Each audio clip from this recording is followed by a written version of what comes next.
What is up, Honey Badger Nation? This is John Kitchens, and welcome to episode 146 of Expert Mentors Live. I am super pumped for today's episode as we have the one and only Cliff Freeman on with us, and I'm really looking forward to this conversation for a lot of reasons. I don't think there's anybody better that can kind of lay out what we're wanting to share with all of you guys today. Cuz, what's up? How are you doing? Cuz, what's up? Oh, man. Yeah. So I had the honor of doing the New Year's Eve show, Cliff's Notes. And if you guys aren't subscribed or checked out or following Cliff's Notes, it's awesome. The setup is top notch. Cuz and Cliff in C3 and man, it's just it's top shelf production, and it's fun. It's awesome. You guys do an incredible job. That's the bartender coming out of you right there. Yeah. And so thanks, I've been looking forward to having Cliff on with us. But Cliff is, for me, when I first had the opportunity to meet Cliff was in 2012-ish time frame, 2010, 2011, 2012-ish time frame. And I came on board. So it was Sir Walter Bressler and Coach Cliff were the two coaches at NAEA at the time. And I had come in and I give so much credit to those two gentlemen for really being able to help me onto, my coaching, path and journey. And I really, I know I've told you thank you many of times, but I really truly appreciate all the time and energy and knowledge that, you poured into me. And definitely a lot of the principles and things that I still use to this day come from, those early times, just really listening, paying attention to you and what you were doing. Well, I appreciate the kind words. That was a really special time. Mike and Jay were brilliant. We filled a void in the real estate coaching arena. And you can just tell by how overwhelmingly successful, the coaching program was, and in the exponential growth summits and everything. And that was a really special time in my life. And I just, I'll always be thankful to Mike and Jay and the whole group for putting me under everybody had a wing out, right? Here, hop under here, man. We'll take care of you. Walter, the Dr. Esteemed Walter Bressler, helped me with scripts and dialogues, and I had some good things I could bring to the table, but those were some days in my life that I'll remember as really getting. I came in with an MBA and left with a PhD. How about that? That's probably a good way to put it. That's a good way to put it. Yeah. What an amazing, just kind of reflecting back on all of the relationships and the impact that, we were all able to have within the whole real estate industry at that time. And, how many eyeballs were really paying attention, and those that were courageous enough to reach out to allow us to help take them to the next level. I mean, our DNA is all across the industry right now, and it's really cool. And even back to, we were chatting before we came on live, talking about looking forward to eXp Con, coming up in November, and being back at our first eXp Con, which is Fort Lauderdale in 2017, and there were like 500 people in the room. Yeah. But when we arrived and we walked in, it was like EGS, because one, it was the same production crew that did EGS, and then two, all of the names walking across the stage. I was like, Cliff coached them. Wally coached them. Oh, I've coached them. Oh, Cliff coached them as well. And it was just really neat. And it felt, it felt right. It really just is like, yes, this is. And, the other piece was, the mutual respect, and goes back to the eyeballs that we had on us back in 2010, 2011, 2012. And Glenn even admitted that he was paying attention to what was going on. And so a lot of synergy, a lot of alignment. And I thank you for getting Al to listen to you. So we are here where we're at today. Albie, if you're listening, we love you, brother. You're the one who had the open mind at the time, and that's what it took. I keep telling people as they ask me about attraction, I say, you've got to find your way in. It may not be a direct route, but you'll find a connector, somebody who knows somebody who's got a different relationship, because I didn't have, the kind of relationship that Al had with Mike and Jay. They'd gone much deeper and were in business together. And so I knew that was going to be tough. And, Jay had seen the model before, and I didn't want to be just another, guy pitching the model. So I knew it would take a commitment from somebody close to Jay to get him to, to really be open-minded about it. And that's exactly what happened with Al. And I just think Al, I had to work on him for 6 months or longer to get him to understand the model. I mean, at that time, the model was just it was so new and so different. It took all of us forever to, really figure out all the moving parts. Now, now it's pretty simple, but, at the time it was very disruptive and very revolutionary. And, we had been trying at the end before I left, in AEA, we'd been trying to crack that, that code of, how do you help somebody and get paid over a longer period of time for it than the average, 9 months. That's how long our coaching clients would last. And so, the whole partnership model and everything, but just, Glenn had been trying to solve that problem for, since 2008. So he had a lot of pivots. He had a lot of time and money and effort invested in the model, figuring out what to get right about it to make it just blow up like it has. And so it was made much more sense for us all to hop on the rocket than try to, build the rocket again. Right. So, I mean, here's the rocket. It's already taken off. Let's just get on it. And, we've got all the tools we need to blow it up and be successful. And that's what's happened. I mean, honey badgers, I love everybody in this group. And, you guys are the preeminent, leg in eXp in terms of the love and the support that Mike and Jay and all the group pour into everybody. And, it's just fascinating to watch and see what can happen when the right people get into the right environment. And that's what's happened. I mean, this is a company of entrepreneurs for entrepreneurs. And the beauty is when you light the match and you've got the right fuel on the fire, this is exactly what happens. And so it's just great to see everybody, having a good time, blowing it up. The money is the byproduct. It's the scorekeeper. It just affirms how we're helping people as we watch, our revenue share grow. And we're just all blessed to be here. I mean, God puts something like this in your life maybe once or twice, and just don't be too stupid to miss it, because you don't get these. This doesn't come around that often. And, I think more and more people are starting to see that now. I love how you put that. I think that's the first time I've heard it put that way, company, entrepreneurs for entrepreneurs. And I love that. I think that's so spot on. And it's really cool to see that, so I started coaching with one of the top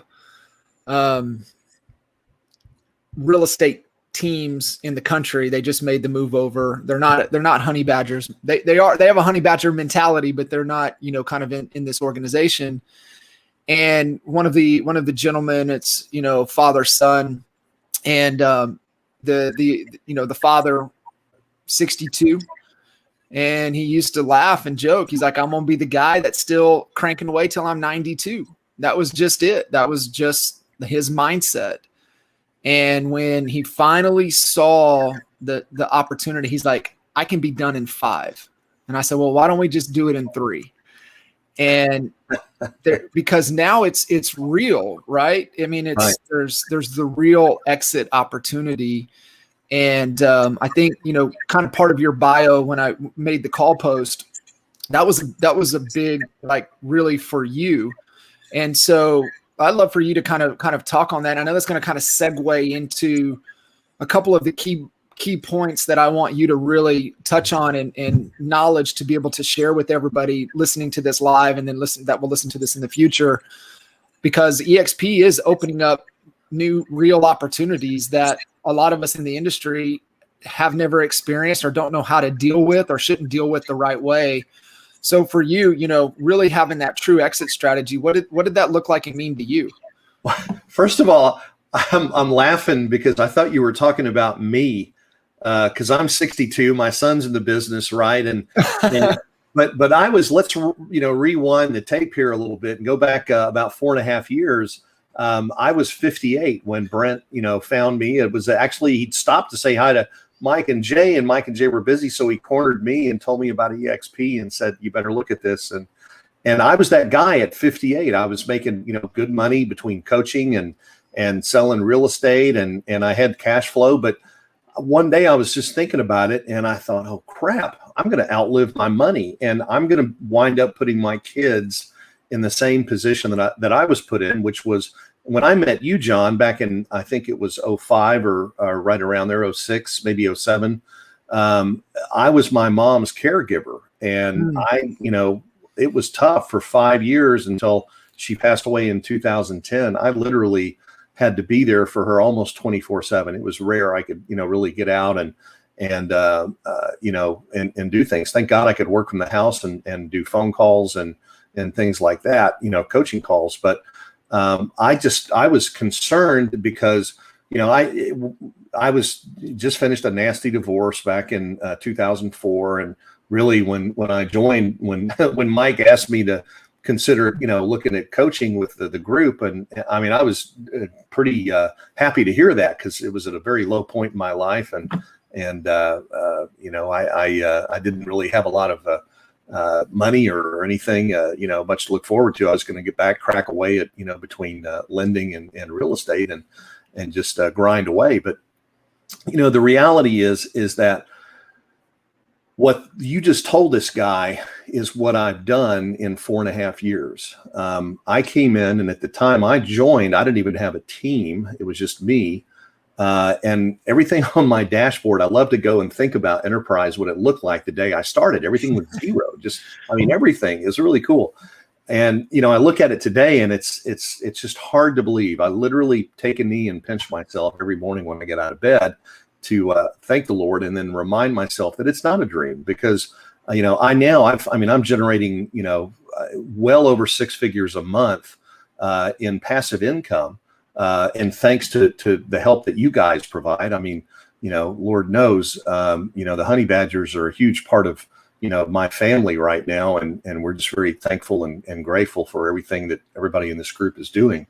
But I've been able to, if I decided to, chose to, I could have retired 3 years in and had enough passive income coming in that I didn't have to sell anymore. Now, I got some crazy idea about starting a real estate team and trying to teach my kids how to do that part. And now I'm helping, we have 40 agents here locally that are, selling, doing a great job. We just did our D magazine shoot last Thursday, and everything. So we're rocking and rolling, but it's fun. And that's what I want to, I really want everybody to know that, after all these years, this is really the first time that it's been as much fun as it is. And I'm just, so thankful.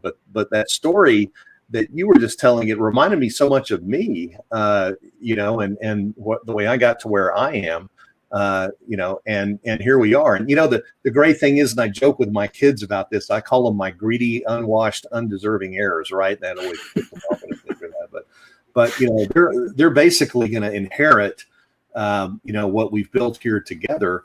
And this is generational wealth. It's willable. And, that's one of the things I know that we're going to talk about here is, how do you protect, what you've built, and how do you invest, and what do you do things down the road so this legacy continues for generations, not just for, for one or two. How do you ensure that, things are going to work out and continue to build your legacy? So, me, it's just my motto is I'm content. I'm grateful, but I'm not content. That's that's what drives me now. And it's just a whole lot of fun. Because you said something that I want, this is on a lot of people's mind, or they might not be aware of it, but this is their situation. They're going to outlive their money. Mm-hmm. And And man, when just because I mean, I know I know what we sold our real estate company for. I mean, you guys would laugh if you knew the financial structure of how that deal went down. And it's like, that ain't gonna, build a top 2 team on the planet for a major franchise, and you sell it for almost nothing. Like, I mean, that's the real situation. So getting into an opportunity that, like you said, is to build that generational wealth. And I think this is perfect transitioning into, and this is really what for all of you guys listening in, is that I really wanted Cliff to be able to share this, because I really believe that I know with certainty that he can give a lot of great context around this. There's a lot of real estate agents that this is new wealth, this is new money for them, and how do you protect it to where it is something that will be generational? And so, yeah, please dive in. I think this is really, really important.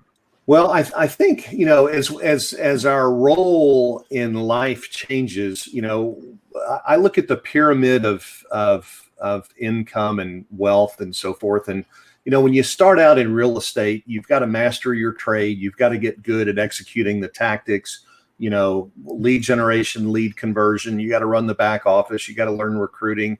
And then you kind of graduate up into that part where, for most of us, it was building a team or what have you, where you've really got to get good at management and learning how to, motivate others and then build the infrastructure that you need to just keep piling on, right? And build that team bigger and have more revenue and so forth.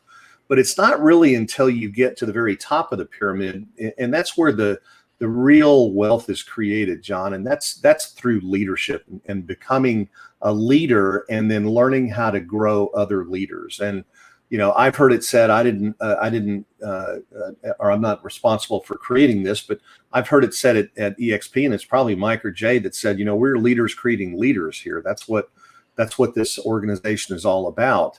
And it's not just, we're creating a bunch of worker bees. And that's why I said it's about entrepreneurship and entrepreneurs here. We're teaching people how to go do what we do. We're teaching people how to go, learn the business and then go out and set up their own team and do what they need to do.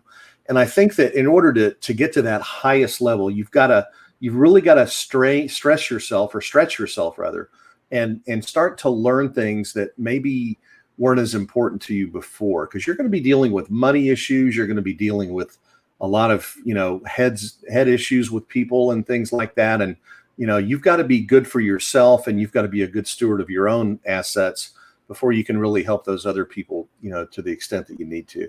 So I think it really goes back to starting to become a student of finance and a student of, the markets, what we're doing now. For example, if you look at the markets, John, and I were to ask you, or do you think that we're closer to a top or a bottom in the stock market right now? What would your answer be? I would say, I think we're close to top. I think there could be a free fall.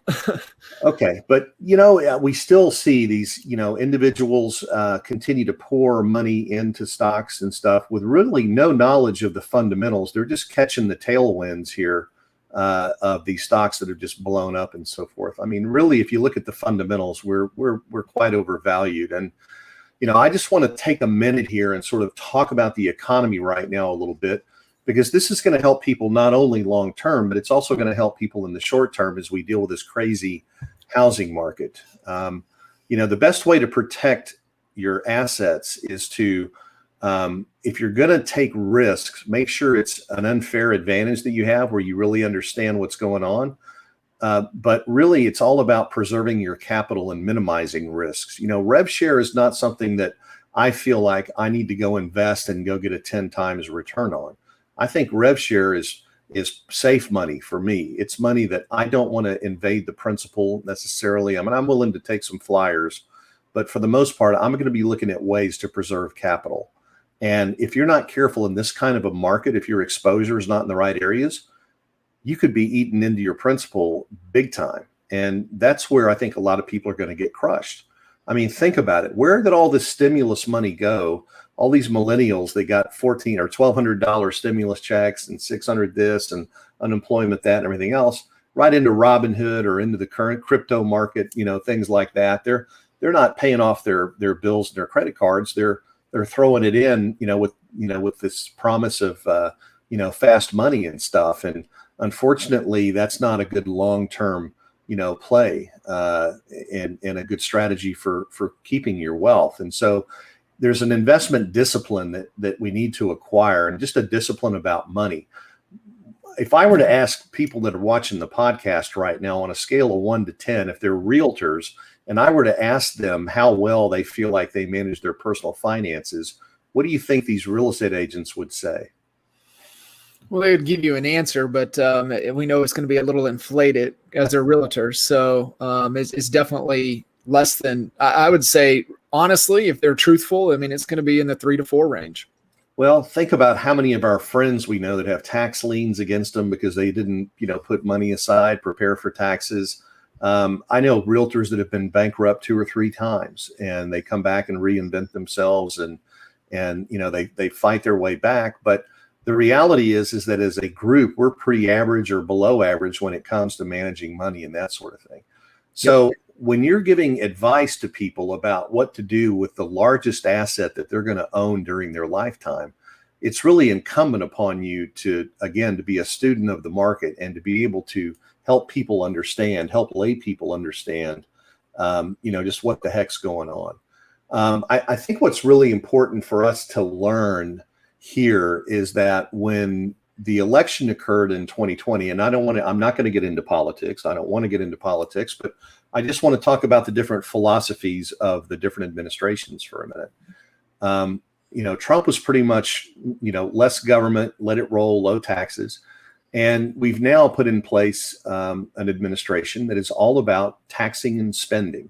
They're raising tax rates across the board to a top, I believe it's 42% at the top level.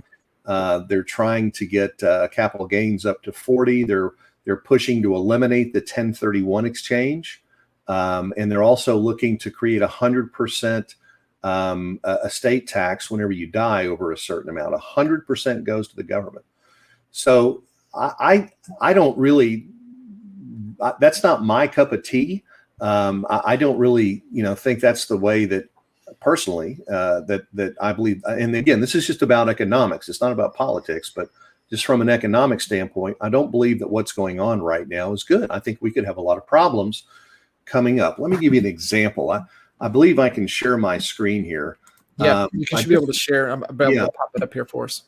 I just wanted to take you here and show you a little bit about what has gone on here recently since the first of the year.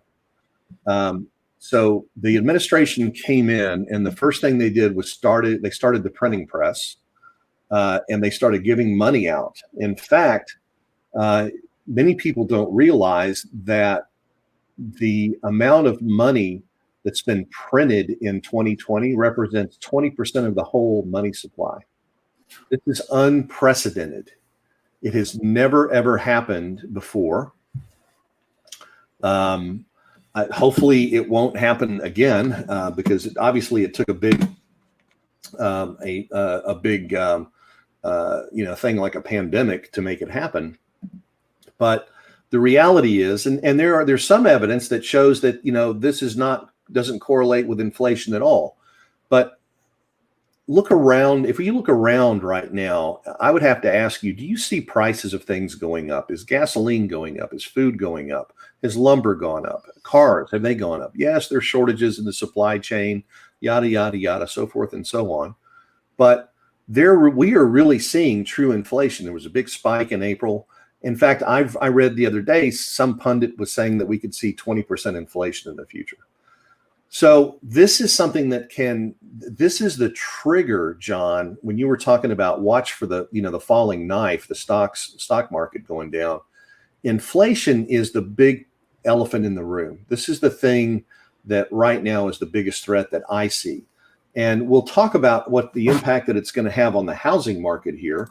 And I apologize, I'm going to kind of poor boy this because I didn't put it in a PowerPoint, but I just want to talk a little bit here about what's happened. And you can see here, HPA stands for home price appreciation.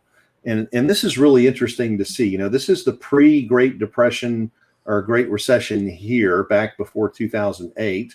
This is the housing recession. This is when, you know, the popular mortgage bombs, the payment option arms, and all that kind of stuff were popular, and the wheels came off, and things started to pick up. So we saw home price affordability. It was at all-time low back in 2008, and then it started to creep up a little bit. By the way, there's one thing I want to point out here. We started to find out about all of this stuff hitting the housing market in 2006, roughly. Yep. It was about when, maybe late 2005, when we started to see defaults and stuff picking up. It wasn't until it actually, if you look, it took about, well, I've heard it said that about 2 years before the housing market hit the bottom. So what happens is interest rates can move pretty quickly, but you know, it takes a couple of years for house prices to make that big jump. So it's not likely we're going to see a wholesale slide like we will in the stock market, but we're going to see it eventually here. And you can just see this kind of growth. This is almost that pre-depression level growth that we've seen here.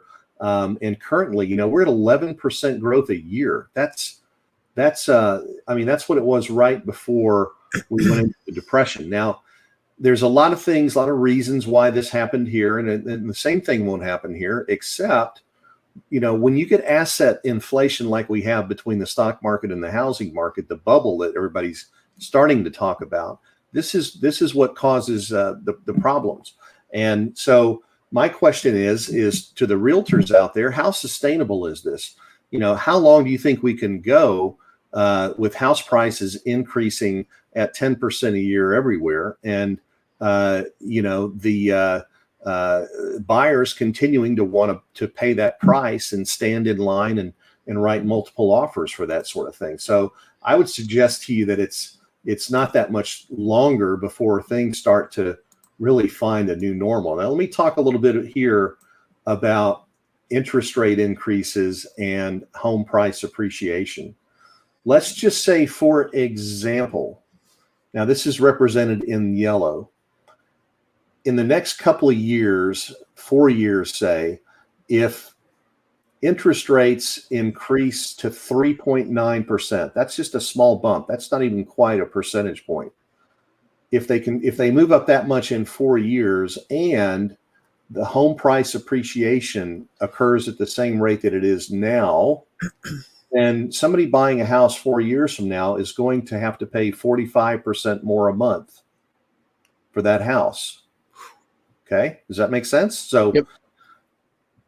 How in the world, if people are now already maxed out on their DTIs, right, on their loans, how in the world are they going to be able to afford 45% more? There's only one way that would happen, and that's if jobs and job incomes kept pace with that. Well, that would be unheard of. That's never happened ever. And if it did, I can't imagine how much inflation we would have then. But what I'm suggesting here is that this is not a likely outcome. Okay. Now, the next thing to consider is the markets right now. And let's just take a quick peek here and see which markets today are overvalued. Now, believe it or not, here in Dallas, and I know it's, you know, you wouldn't think with the appreciation that we've had, we're considered fairly valued in here. Really, the only overvalued areas are Orlando, Salt Lake City, San Jose, and Tampa. I don't know what's happened in Salt Lake, but apparently they must have legalized weed or something there. But it's going through the roof now. So currently, I mean, today we're okay, but how long does today last, right? It doesn't last that long. So now, if we look at rates, say, going up to 5% today, let's just say that rates took a jump up to 5%, which is not unheard of, man. That is not unheard of at all. But look what would happen. All of these areas would be considered overvalued. That's at least, so when we talk about overvalued, this should say above. It's more than 10% above intrinsic value here. Okay, now when that happens, what happens to the buyers? And what happens? This is very reminiscent of what we would see back in 2005 and 6, even though we don't have the systemic problems in mortgages and so forth. Okay, Right. All right. Next is, let's just see what this is suggesting here. There we go. So will that grow? Hold on just a second. Whoops. Let's see if I can make that bigger. There we are. And I think I figured out how to go through these. All right. So if you're going to look at 2021, the economic outlook is largely positive because we've had such incredible stimulus. What you got to look for, though, is inflation. We've still got vaccines rolling out. Everything's in high gear. And there's been a lot of savings in the last year. People have not been spending money. So there's a lot of pent-up demand. Okay. The appetite for housing is still very strong. More people are going to be working from home. And so many of them are going to need more space. Mm-hmm. So we're going to continue to see that demand as long as rates stay where they are. There's going to be a new normal. And the thing is that it's the whole housing market is going to shift as we see it towards people moving out into the suburbs. Apartments are going to be less desirable, but still necessary. And the bottom line is that unless we have some incredible pop in interest rates, it's likely that this is going to go on for a little while. Okay. So that's kind of where we are on this. Well, just a second here, because a minute ago it was letting me rotate through the slides. So the next one is, let's talk about the risk here, John. Now that time, look at that.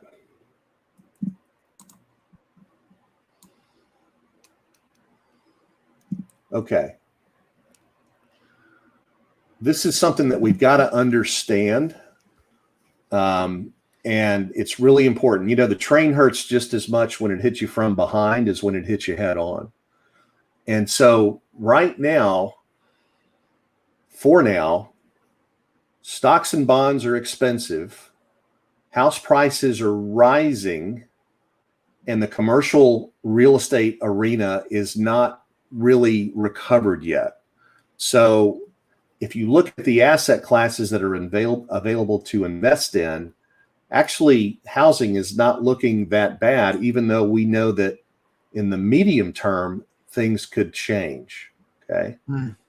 Now, there's a problem on the demand side because people are not going back to work until the government, Abbott just poo-pooed the government's $300 unemployment insurance, $300 a week.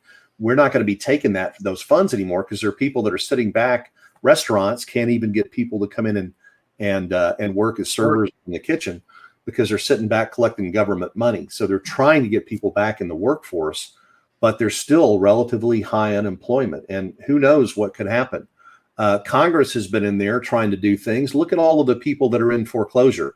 I was listening to radio interviews earlier today of people who were going to be getting kicked out of their rental properties because they hadn't paid rent in a year.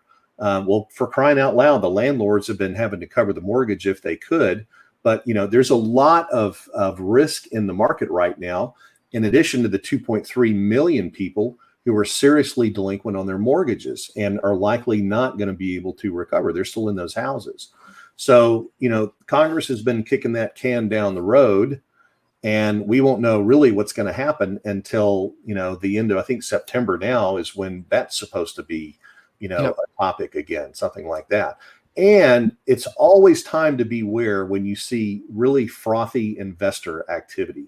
And when you see hedge funds buying subdivisions from D.R. Horton, I don't know if you saw that or not, but Wall Street is getting back in the real estate business again. And they've classically done a horrible job at that. And again, not to disparage or berate any of our great competitors out there. But if you look at Compass, that's a company run by a Goldman Sachs stock guy. And you look what has happened to, I mean, their IPO was a big disappointment. The stock is still trading about 25% below its IPO price. And there's, in my opinion, there's very little hope for that company to be competitive, because they're going to have to really turn the commission splits around and pay the agents less in order to cover their high cost of doing business.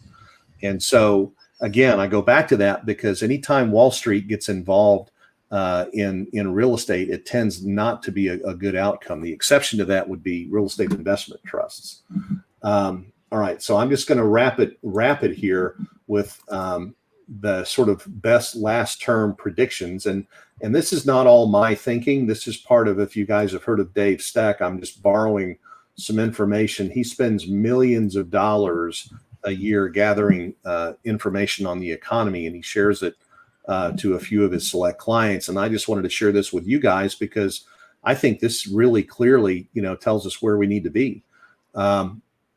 And so in their opinion, and these guys are really hard money lenders. That's where their bread and butter is. But they're not hot on factories or warehouses or shopping malls or retail or office or even hotel. They believe that hotels are going to have a hard time, picking it back up. Self-storage, it just depends on what happens.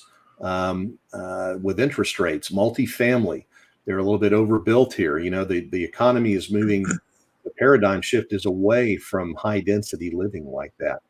Airbnb rentals, it's been tough for them. So the shining spot, at least in the short term, is still going to be single family residential. So for all the realtors listening on this call, I come with good news. The good news is that even though it's a competitive market right now, the bottom is not going to fall out for a while, but you've really got to keep an eye on two things. You got to watch interest rates. And by that, I don't mean necessarily short-term interest rates. I'm talking more about the 10-year bond, because that's really, that 10-year bond is what speaks to inflation. Okay. That's also where mortgages are priced. So if you see mortgage rates start to go up, you need to be ready to make a shift. Okay. Let me say that one more time. If mortgage rates start to go up and they go up consistently, be prepared, change is coming. The second thing that we've got to keep an eye on is job growth and income levels, because with this inflation that is already in the economy right now, if job compensation, job growth, and income doesn't increase commensurately, at least keep up with inflation and so forth, then you're moving backwards. Okay. And that could really cause pressure on the demand side of things. So we've got a lot of artificial pent-up demand from COVID and from people saving that's really hitting the housing market right now. And then we've got an artificial shortage of supply because of issues with the supply chain, including the commodities like wood, plywood. I mean, OSB roof decking, went from $35 a sheet at Home Depot to like $129. The prices are through the roof right now with new construction and even remodeling. So those all find their ways into the number that the government puts out, but rentals have not kept up along with the pace of new construction. Sorry about that. So what we have to do, sorry, that was not lost in space.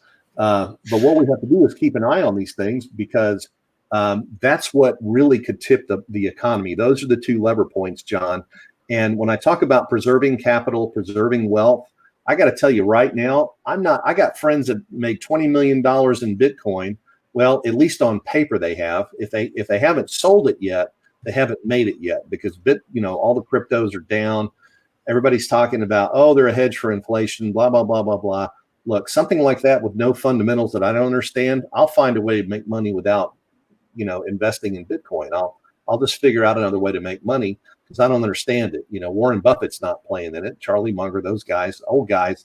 If we don't understand the fundamentals of it, then, we're not going to, necessarily want to play in that area. But I'm just saying, be careful. And if you've got money tied up in these investments that are in the bubble, it may be time to go take a few nuts off the table and bury them for the winter. Because for me, for example, I'm in 90% cash right now. I am waiting. I can't wait for the market to go. And I hope when it falls, I hope it goes all the way to, half of what it is. I think it'd be great. I've got at that time, I'll have a big appetite to buy stuff on sale. But, right now it's just like housing. You've got to make a decision. This had better be, I have to make a move or something bad's going to happen decision, and not a discretionary move, because you're going to be overpaying for houses at this point, at least in my humble opinion. We cannot sustain what we've got going on right now. And people are giving their equity up front that they would normally build over 5 to 7 years of living in the house. Yep. So anyway, we're, as far as the number of transactions and things like that go, we should be set here for a while. I'm not as optimistic when we, look a year or two out. I think we could see, some things happen. It just depends. I mean, the Congress has their foot on the gas right now, and it's unknown as to whether or not they plan on continuing to do that. But I would say that if they do and they continue to pour gas on the fire here, man, we're going to have some really, really bad things that could potentially hit the economy down the road that I don't even want to talk about. So anyway, so that's, John, I just wanted to kind of digress a little bit, and that's my sort of update, on the lens, at least, that I'm looking through things. And when you're in business, you really don't want to invest in things where you lose money. Losing money sucks. It really does. And if you're going to go invest in something, you had better be prepared to lose every penny of it. Like if it's something, an investment that you don't know, it's not your own business or something like that. And so when I talk to people, I want to encourage them. There's a lot of us that are getting new wealth here at eXp. This is new money for a lot of people. And we've never had the experience of managing money or managing our finances when we had extra money. We always, when we had it, we always had a place for it to go. But I just want to encourage everybody. Now is the time to get your financial intelligence in order. Get your financial house in order. You are going to make more money at eXp than you've ever made anywhere else. I know that for a fact. Okay. What would be great would be to see everybody in here have a great profit motive and do something really good with it. But at a minimum, we need to preserve it. We need to preserve it so that it outlives you, outlasts you, and it can go do great things after you're gone. So take this time, develop your financial acumen. Go take some classes. Go take a finance class at the university. Go read some great books. Tony Robbins has a great book on money. There's all kinds of things that you can do. And I know we've got a lot of readers in this group, but I think it would be really helpful for everybody to throw in a finance book along with the real estate and other business books that you're reading from time to time. A great one would be Profit First. Actually, I think Mike and Jay, or was it you that found that book? Sean O'Neill, man, shared that with me. And I thank him for that, almost daily. That's a fantastic. I know he was Holly had him on her podcast, Mike Aklowitz. It's a fantastic book. Right? Wow. I'd love to go back and watch that. It's a discipline that we all need to learn.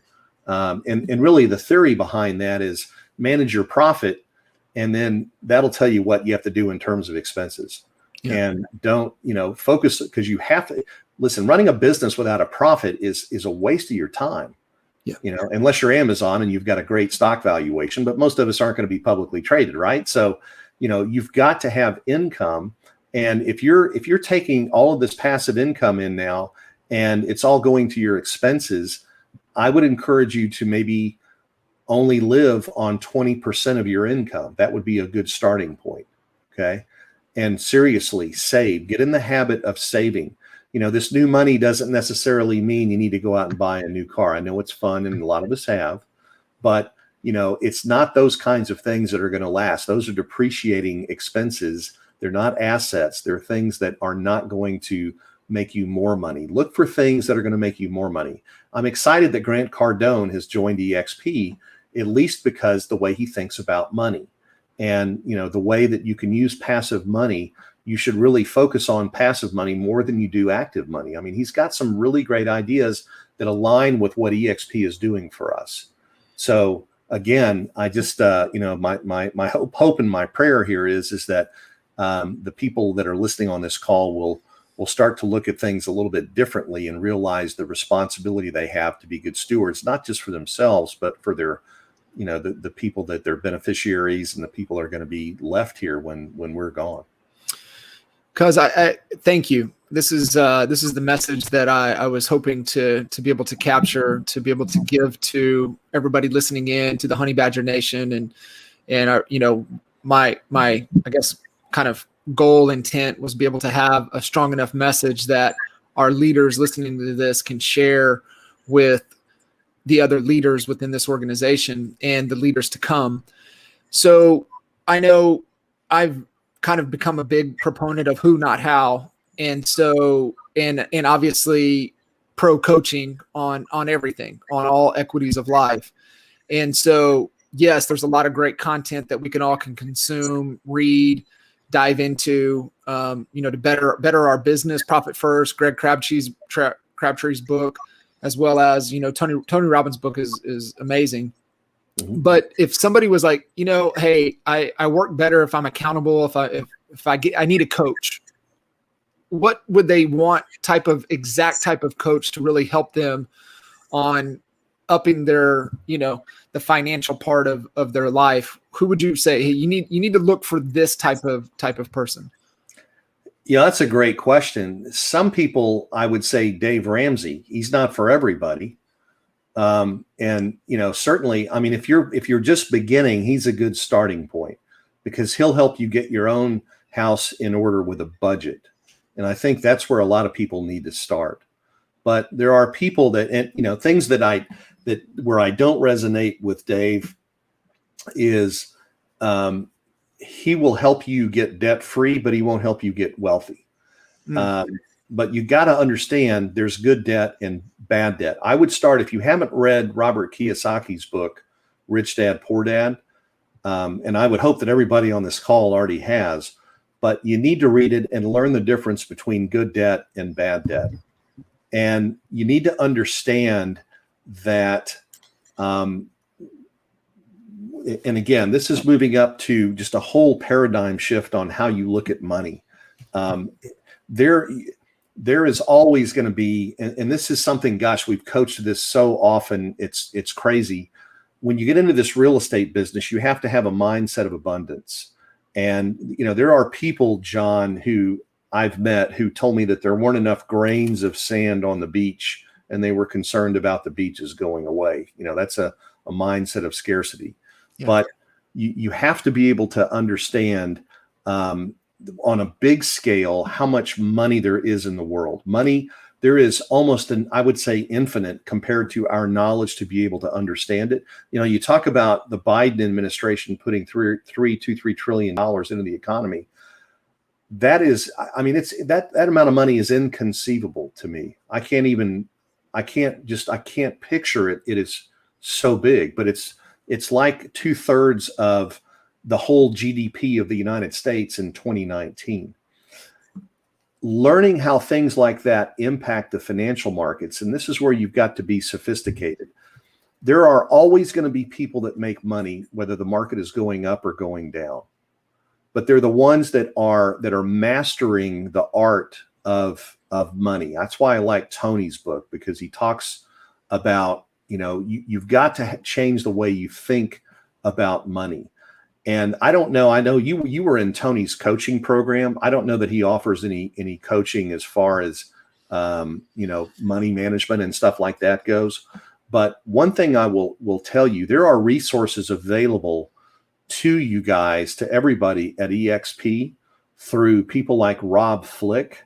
In fact, that's where I met Dave Steck, where I got this information here. I'm going to be in Las Vegas to meet with Dave personally. And his family. They have kind of a money management group group where they go in and they look for specific investments. You've got to go out and seek people that are doing it the right way. Find people. Are you going to find them if you walk into TD Ameritrade, stuff like that? Probably not. Just because somebody has a CFP or whatever, it doesn't necessarily mean they're going to do what's right for you. But what I would suggest is that there are resources right here within the company that if you've got, and I'm speaking specifically to the people who have a rev share coming in of at least 50, 60,000 a month, maybe 100,000 a month, something like that. And if you're not there, you will be there. Okay, we're going to 100,000 by the end of the year. There are going to be a lot of people coming on board, and you're going to need this sooner than you think because, guys, this company, there's nothing slowing us down. It is going to happen, and it's better to prepare now to get your house in order now than to have this money come in. The biggest concern I think that people are going to have initially are going to be taxes. And so I'm happy to share with whom I work. We set up a defined benefit plan for our LLC so that we could shelter a bunch of money last year. We've got other things coming up. As you know, Mike and Jay and a lot of other of our folks have moved to Puerto Rico. There are some beneficial tax reasons for doing that, but you're going to get hit hard. This administration's top tax rate is 42%. That means that every dollar up to a certain point, every additional dollar you earn, the government's going to get their hands on 42 cents of it. Now, that's not wealth preservation. Okay. So equally as important as where to invest your money and what to do it is how do I avoid? And let me remind you that tax avoidance is not only legal, it's something we should all do. Tax evasion is illegal and will get you thrown in jail, but tax avoidance is legal and necessary. Okay. We have to do tax planning. And I would suggest that you guys get a head start on it. You're going to want to do things like open up IRAs and potentially, just look at the way you're running your business right now.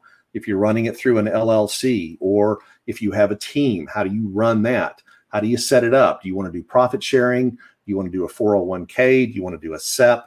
All of these questions you need to get really good, solid answers on, but start preparing today. Today is when you got to start taking the steps.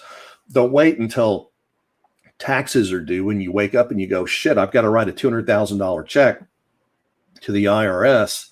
And I don't have any vehicles. I didn't use any tax vehicles to fund, tax deferred investments. That's not where you want to be.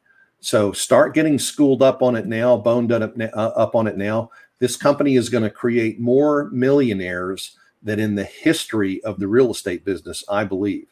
And I don't think it's going to stop for a good while. So get on it, jump on it now. And in fact, that's one thing that, as leaders, it might be something that we consider doing to help everybody is maybe start to have a mastermind or at least a place where, people can go for resources, because this is new to a lot of people, John. A lot of people have never had to go seek out this kind of advice. Nope. And they come from families that have never, they don't have those connections. I don't know it. Yeah. Right. They don't have that. Yeah. They just don't have that knowledge, skill set, capabilities. It's never been, it's been more focused on survival than, what do I do with this excess abundance? Absolutely. Yeah. Yeah. So maybe we should think about that. Maybe we can put something together to speak to that. Yeah, that's powerful. I really appreciate that. Cuz thank you so much. I mean, I know Nolly, yes. It absolutely is a conversation that we all need to have and be thinking about, and I just see it, and I know you see it as well. See it coming, and so many people will be in that poor state, right? Brandy, or her response was like shit, and so they're going to even be in a bigger, tougher, worse situation if they don't develop the capabilities and the skill set to how to navigate this moving forward. Absolutely, yeah. But hey, just look around you. There's a wealth of people that are part of this group and up in your upline. I know Rob Flick has been instrumental in trying to help get people to plan and do some things, because it'll creep up on you, and you just don't want to be in a position down the road that's uncomfortable, where you're upside. You never want to get upside down with the IRS. That's for sure. All right. I just started listening to Tim Grover's new book, Winning, just came out, I think, yesterday. And just there in the beginning. So he's talking about winners and the difference between, those that want to win or just true winners. And one of the things that he says is that, and he goes, I'm not here to teach you and not to tell you what to think. I'm here to teach you how to think. And I think that's something that I love about what we've been able to do over the last decade and a half plus, is that's something that, learned from you and Jay and Michael, is we can't do it for them. We can teach them how, to think bigger, to think better, to think smarter. But for that to happen, and this is what Grover talks about, is that you have to do the work for you to know really how to think. And so if you guys take anything away from what Cliff shared, is that there's a lot of great insights, channels, places to go, people to connect with, but you have to do it. You have to take the action. You cannot sit there on the sidelines and think that somebody's going to come save you. And so I can't stress enough with this knowledge. This is why I wanted Cliff to share this information and have this conversation, is because if you just sit there, you guys are going to get ran over. You have to take the action on everything that Cliff shared with us today. Yeah, these are real first world problems, Yeah. Yeah. So it's good. It's good to have these problems, but just get ahead of them. That's all. Just go skate where the puck is going to be, right? That's it, man. That's it. Anything else that you want to leave everybody with before we jump? No, man, I'm just so excited. I'm really sorry I missed Scottsdale. I had to sit one of them out, man. I've got bed sores from airplane seats on my butt. I've been flying so much, and I'm just it was great. I'm sorry we missed a lot of the folks in Cabo, but I did see a bunch of honey badgers there and got to spend some time, do a little fellowship, drink a little holy water. We had a great time, and I'm just super excited about what we've got coming up in Austin. Congratulations to those of you who made it to the sprint. I'll see you in Denver. That's coming up. That's exciting.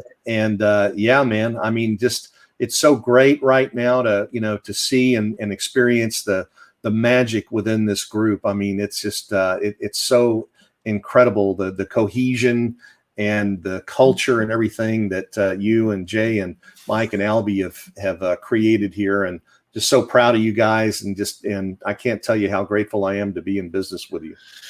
Well, I know Al wakes up thanking you every morning, and I second that as well. So, cuz I really appreciate it. I know this will not be the last conversation that we're able to put together and get out for everybody. And for all of you guys listening in, make sure you give lots of love to Mr. Cliff Freeman. He's the reason the Honey Badger Nation is here. So thank you, cuz.